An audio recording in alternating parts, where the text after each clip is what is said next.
अस्सलाम वालेकुम हाज़रीन के साथ आप देख रहे हैं पाक जॉब सैलट जी। तो गुज़रे दिन मैंने आपको बताया था कि फ्राइडे तक जो जूनियर क्लर्क हैदराबाद रीजन और जो सीपीओ यूनिट हैदराबाद रीजन 424 और सीपीओ यूनिट की जो और रोल नंबर स्लिप है वो पीटीएस की वेबसाइट पर आ चुकी है और मैंने कल बोला था कि अपलोड हो जाएगी, तो आज अपलोड हो चुकी है। और मैं आपको बताता चलूँ कि इसकी जो जो इनकी टाइपिंग टेस्ट और स्किल्स टेस्ट हो रही है, तो वो junior clerk BPS 11 Hyderabad region और Sukkur region and junior clerk BPS 11 CPO unit. तो सक्खर और हैदराबाद रीजन वालों की जो टेस्ट हो रही है, हैदराबाद रीजन 424 और सीपीओ यूनिट जो कि दोनों रीजन्स में हो रही है, सक्खर और हैदराबाद में।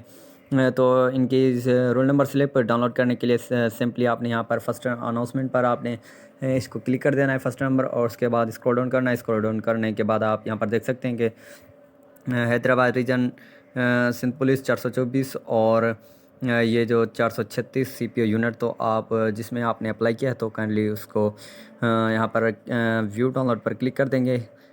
तो यहाँ पर आपने सिंपली यहाँ पर क्लिक कर देना है। जैसे ही आप यहाँ पर क्लिक करते हैं तो ये ऐड आता है, मैं इसको क्लोज़ कर देता हूँ। तो आपने सिंपली यहाँ से स्किल टेस्ट रोल नंबर, तो यहाँ पर अप्लाई पर क्लिक कर देना है। और अप्लाई करने के बाद आपने यहाँ पर इसको जूम करके और विदाउट डैश आपने यहाँ पर अपना एनआईसी कार्ड लगा देना है। तो यहाँ पर एनआईसी कार्ड लगाने के बाद आपने यहाँ इसको टेस्ट को सिलेक्ट कर लेना है और उसके बाद सबमिट पर क्लिक कर देना है। टेस्ट को यहाँ पर जैसे ही आप खोलेंगे तो ये आप देख सकते हैं कि हैदराबाद रीजन और सक्खर रीजन 424 और सीपीओ यूनिट 436 की रोल नंबर स्लिप जो अपलोड हो चुकी है टाइपिंग स्किल टेस्ट के लिए। तो आप डायरेक्टली वहाँ से रोल नंबर स्लिप पर जाकर भी यहाँ से डाउनलोड कर सकते हैं और इस मेथड से भी डाउनलोड कर सकते हैं। तो उम्मीद करता हूँ कि सबसे पहले और सबसे फास्ट अपडेट मेरी आपको अच्छी लगी। अगर वीडियो अच्छी लगी तो चैनल को लाजमी सब्सक्राइब कर लें और बेल आइकन को भी प्रेस कर लें ताकि मेरी हर आने वाली लेटेस्ट और सबसे पहले सबसे फास्ट वीडियो का नोटिफिकेशन आपको आपकी स्क्रीन तक बजाए।